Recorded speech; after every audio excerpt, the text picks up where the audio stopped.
So after the longest stage, the longest special of the rally, 446 kilometers to Astrakhan. It was expected to be an outstanding battle in the Volkswagen team. That's exactly what we got. On what was considered to be the toughest of all the stages, the fight between race leader Giniel de Villiers, title holder Carlos Sainz and Nasser Al-Attiyah was at the height of expectations. Full speed ahead, neutralizing each other when navigation got tricky. Fastest at both CPs, Nasser Al-Attiyah caught up with Sainz, who had caught up with de Villiers. The three were neck to neck, looking for the right path. Giniel de Villiers was living a dream on this Silkway rally. In the lead after winning 3 stages, the South African was more than ever in contention for the title.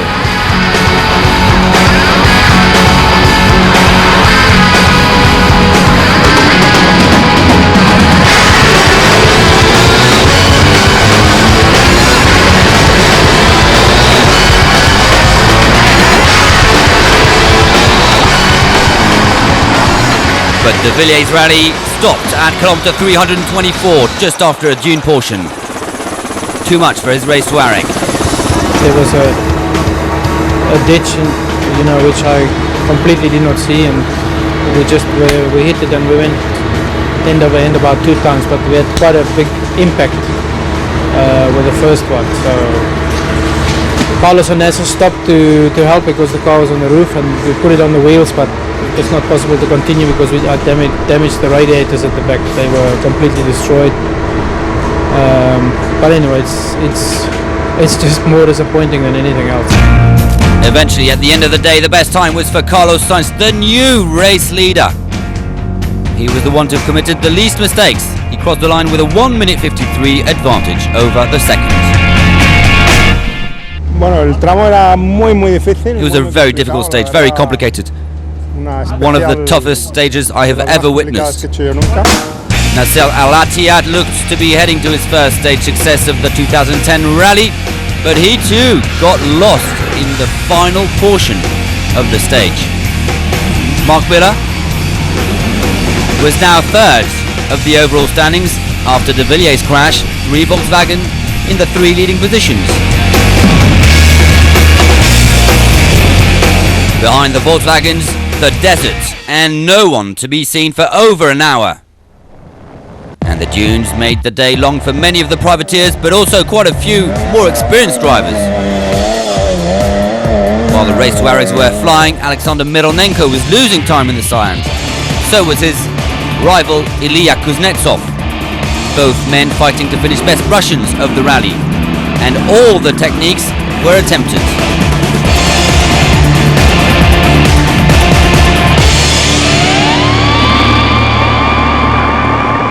Eventually, Alexander Mironenko managed to carry on, but not Kuznetsov. For Bogdan Novitsky, in contention for a top 10 spot, the dunes were oh so unkind to his Nissan. We have a problem with our starter. The Ukrainian was eventually helped out by a friendly trucker, Andrei Leontiev, in his Kamaz. Russian-Ukrainian cooperation between car and truck.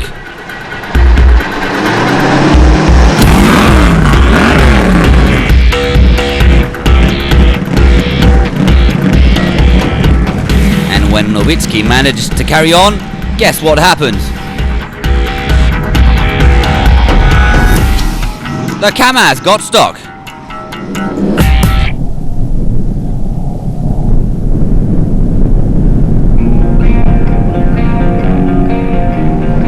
Alexander Mironenko managed to get out of the dunes and was storming. He finished 4th, but the gap with the winner, 1 hour, 50 minutes. And the stage could have been suited to Matthias Kaller in his 2-wheel drive buggy, but he lost 10 minutes on Mironenko, his closest rival. So Carlos Sainz now the new overall leader after Giniel de Villiers' crash. He has a 15-minute advantage over Al-Attiyah. The truck race in the Kamaz clan, the battle continued between Firdaus Kabirov and Vladimir Chagin, who took off with the mission to move back to top spot. And like in the car race between the Volkswagens, it was a splendid battle between the blue trucks. Chagin's attacking strategy, however, didn't quite pay off. He had gained 4 minutes 22 on Kabirov. Good, but not good enough. Unfortunately, we committed too many navigation mistakes at the end of the special. And we must have lost around 10 minutes. Again, Kabirov made the best of his experience. He knew that it would be hard, almost impossible to remain clear of his rival. Calm and composed, he managed to fight back. The rising star in the Kamaz team is still fully focused on his race. Eduard Nikolaev is young but far from crazy. He drove like an old-timer, taking good care of his truck and finishing in third position yet again.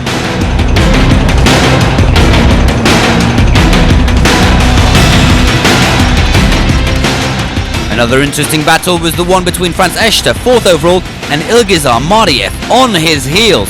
It eventually went the Russians' way.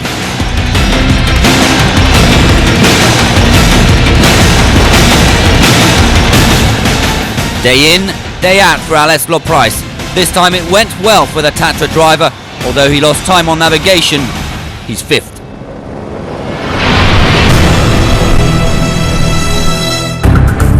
The new overall standings after stage 5. Kabirov leads the way with only an 8-minute lead over Chagin and 17 on Nikolaev.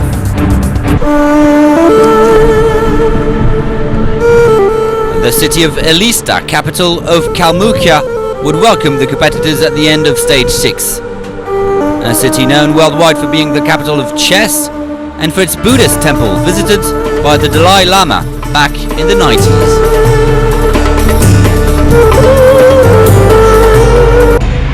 More hard terrain to come for the competitors of the Silkway, 500 kilometers of stage, including 394 of time special.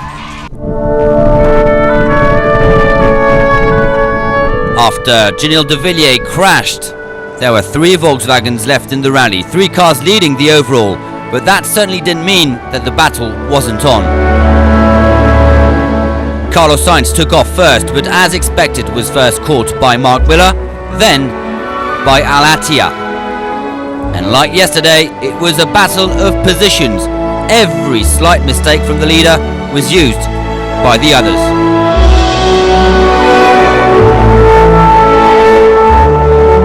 At the end of the day, Al-Attiyah had clocked the best time, a slim satisfaction for the man from Qatar. He had only gained just under 3 minutes on Carlos Sainz.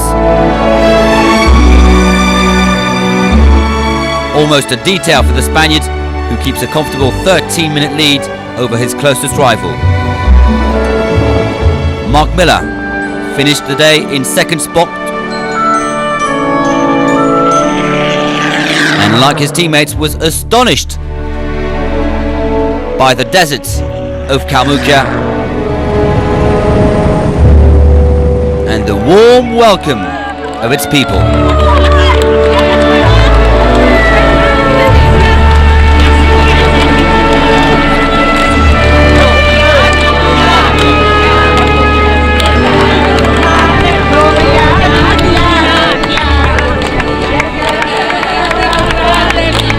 It ended up for me, it was like a driving lesson, following Carlos all day. It was fantastic. I really enjoyed the day. Good fun, lots of navigation intersections, and it was fun. Really a fun day. Nasser Al-Attiyah could enjoy his first stage success with a quick horse ride at the finish. Yesterday, Ukraine's Bogdan Nowicki, who was in contention for a top 5 position, lost precious time in the dunes, while things went a lot better on the way to Elista. The Nissan driver, who took off 13th, eventually overtook 5 cars. He finished 4th. Alexei Berkut is driving a Mitsubishi Pajero Evo, the model that won the last African Dakar back in 2007, and it took him to 5th. He's still in the battle with Ilya Kuznetsov to finish best Russian. But the best Russian is Alexander Mironenko. He was under pressure and he lost a lot of time.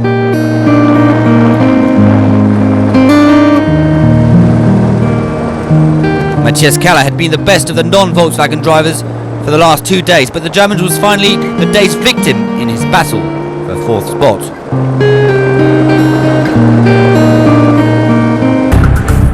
First stage success for Al Attiyah, while Sainz still leads the overall standings with a 12-minute advantage over the man from Qatar. To the truck race, and another proof that in cross-country rallies anything can happen to anyone, including the race favourites. Chagin took off first, was rapidly caught by Firdaus Kabirov, but just before the second checkpoint, both got lost, and it took them ages to find the good way. Ages, meaning close to an hour.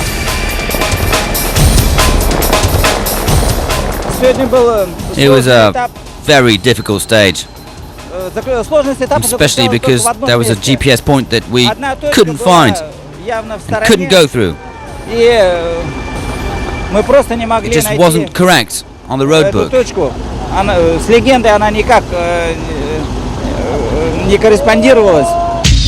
Eduard Nikolaev was lucky enough not to live the same upset as his teammates, proof that he is more than just a rising star. At 26, he has the experience and is now the new overall leader. And he was welcomed like a hero.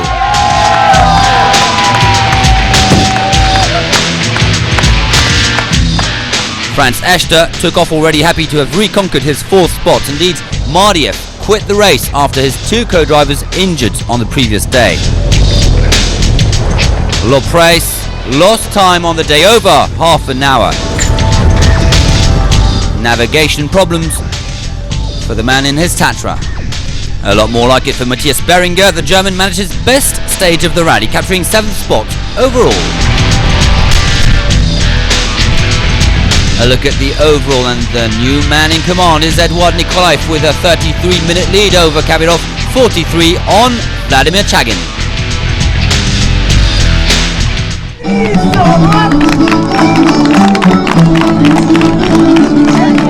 Well, after such a demanding stage, the capital of Kalmykia, Elista, splendidly welcomed the 32 remaining car crews and 13 truck teams, local dancing, singing and traditions to celebrate the presence of the Silkway Rally and its race director, Semen Yakubov.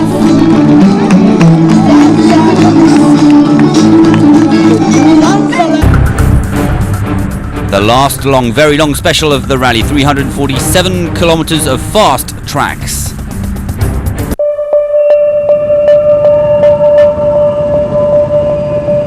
The car race was fast and furious on the wide open stretches of the desert of Kalmykia. Ilya Kuznetsov was still in contention to finish best Russian driver and tried to close in on a top 5 position.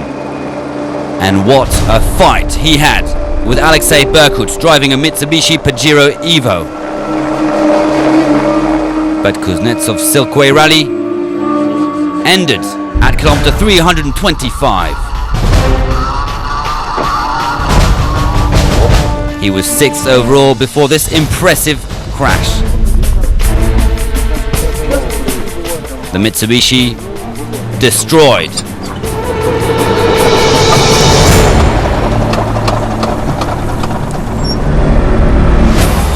Matthias Kaller was in contention for that precious 4th spot that means so much on the Silkway Rally, but he too was to suffer a serious setback.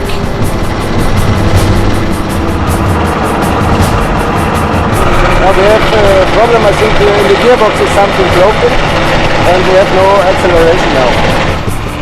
Nothing to be done on the SMG buggy, but wait for his assistance truck, that of compatriot Matthias Beringer.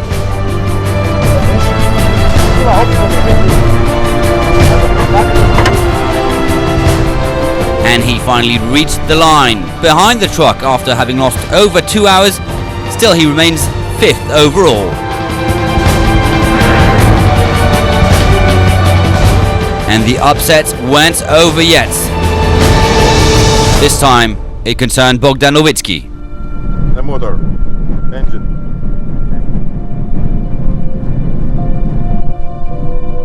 The day was not to be his. Rally over for the Ukrainian.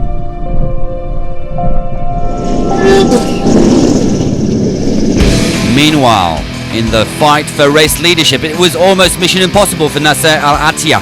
The driver from Qatar would start the day first with a 12-minute 48 deficit on leader Carlos Sainz. He clocked fastest times at CP2 and then at the finish, but the time gap wasn't big enough to really worry Sainz. 1 minute 32. Stage wins are not what Sainz is looking for on the Silkway. His goal was to keep a close eye on Nasser Al-Attiyah. 4 puntos. Vamos a parar a la izquierda de las líneas eléctricas. A la izquierda de las líneas eléctricas. Despite losing some minutes to find a waypoint, he made it to the line with a second best time. Still the race leader.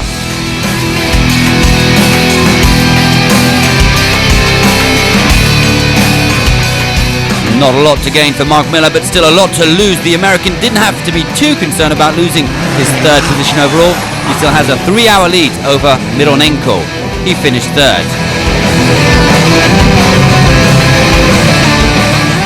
And all these incidents and accidents meant good news for Alexander Mironenko. For the second time over the Silkway, he finished best non-Volkswagen driver. Still 34 minutes adrift.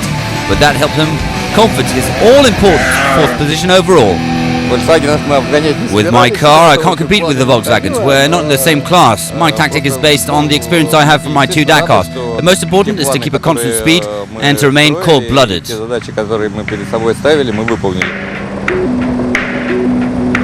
Back to Alexei Berkut, the Russian 7th last year, powered to 5th place today. For the first time of the event, he enters the top 10.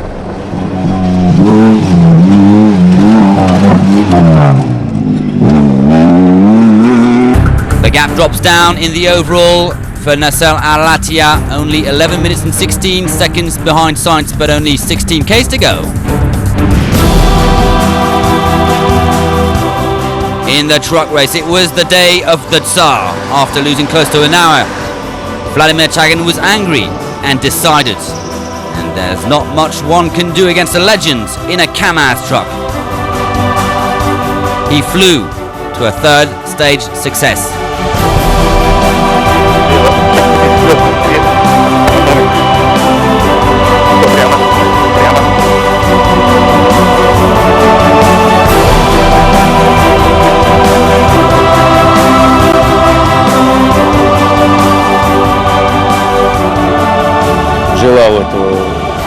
Yesterday, Eduard Nikolaev's success was like a present for his co-driver who was celebrating his birthday. But today, I wanted to hit hard and gain time. So it went well for me. In other words, the pressure was on the shoulders of young Nikolaev. Another test for the 26-year-old. He naturally took off first after his second stage victory. And there wasn't much he could do against Chagin, but at least he didn't panic. On the line, he had lost over 20 minutes, keeping a 23-minute lead overall.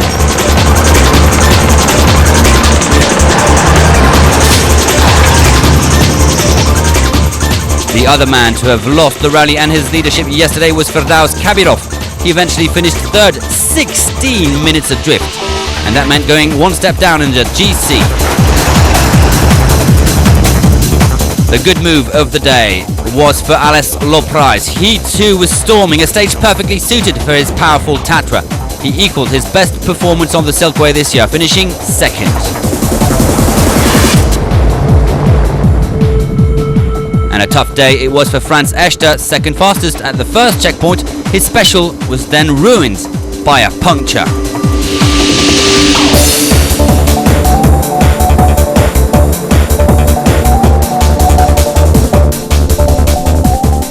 Now the fourth KAMAZ truck driver overall, Andrei Kalginov, is finishing his Silkway in style. He was 5th today, staying as close as possible of his teammates, just in case. Nikolaev still leads the overall. Chagin is now second, 23 minutes behind Kabirov, third.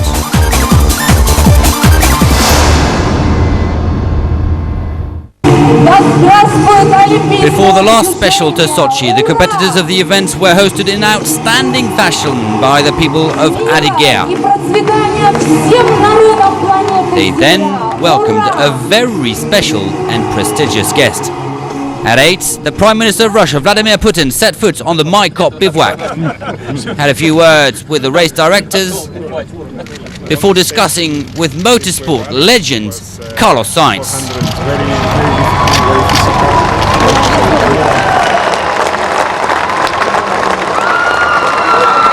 Добрый вечер, дорогие друзья. Такой спорт. This kind of sport requires a person to be professional and courageous. This kind of sports. The last stage of the rally from Maikop to Sochi with a short but very tricky special with a lot of water.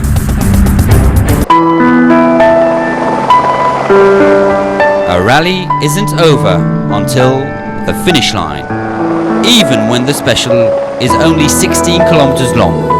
Alexander Mironenko experienced that bitterly. The Russian 4th overall broke his engine. He eventually made it to the line behind his assistance truck, dropping down to 7th.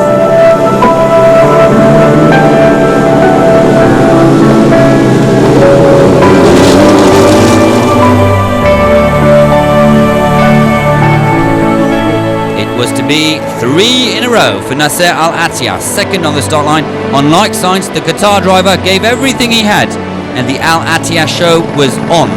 The 3rd day in a row, he wins the special. Mark Miller finishes second. He's 3rd overall, completing the Volkswagen 100% podium. Alexei Berkut was happy to prove that he could compete with the best on a short special like today's, finishing even in front of Master Sainz.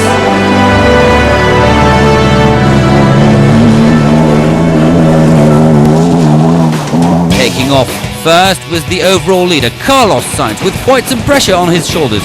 His lead on Al Attiyah, 11 minutes 16. And the Spaniard admitted yesterday that car and water were not friends. But with experience, he remained fully focused, as expected, and wins the 2nd edition of the Silkway Rally.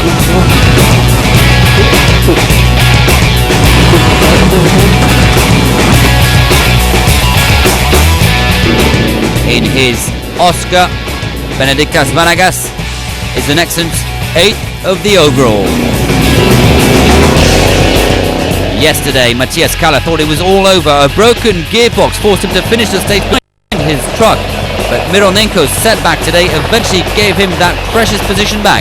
4th was like victory. Benjamin Tsepaev made the best of his UAZ Russian pickup to finish best Russian of the Silkway. After the 2009 edition, after the 2010 Dakar, Sainz yet again proves that he's the man to beat in cross-country rallies. I'm really very happy. It was a great race, very intense, especially during Wednesday stage. A lot of things happened. Janil Davidier had a crash. Nasser got stuck in the dunes, and it gave us a key advantage to win the rally. The final overall standings, victory for Carlos Sainz with an 8-minute 27-second lead over Nasser Al Attiyah, second. The final of the rally cars with all the water, a lot less for the higher trucks. Firdaus Kabirov claimed his 3rd success in his Kamaz, giving the Russian team its 8th win in 8 specials. Vila Vladimir Chagin had last to reconquer the ship, but 16 kilometers too short. And he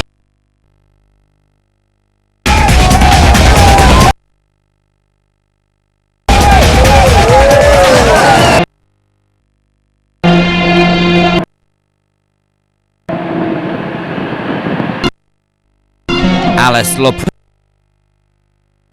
performance enjoying water. He's 4th Silkway Rally in his Tatra truck. The surprise of the day was Nektyev in his man. Sider. Eshta is a good 5th overall, also in a man. A great race. It was in a perfect atmosphere. And the scenes at the finish proof of that. Beaten Russians. 2010 edition crowned a 26-year-old from Russia. Eduard Nikolaev shattered the traditional and established hierarchy when he first claimed a special on day 2. He then made the best of the navigation mistake of Kabirov and Chagin.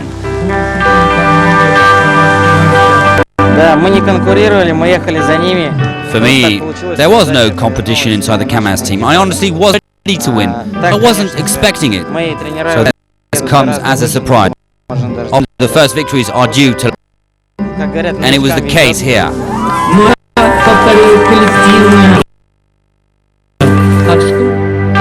The final overall standings and victory going to the young man from Tatarstan, Eduard Nikolaev, ahead of Chagin and Kabirov. Sochi, host city of the 2014 Winter Olympics, was to be the Silkway Rally. Thank you, Russia.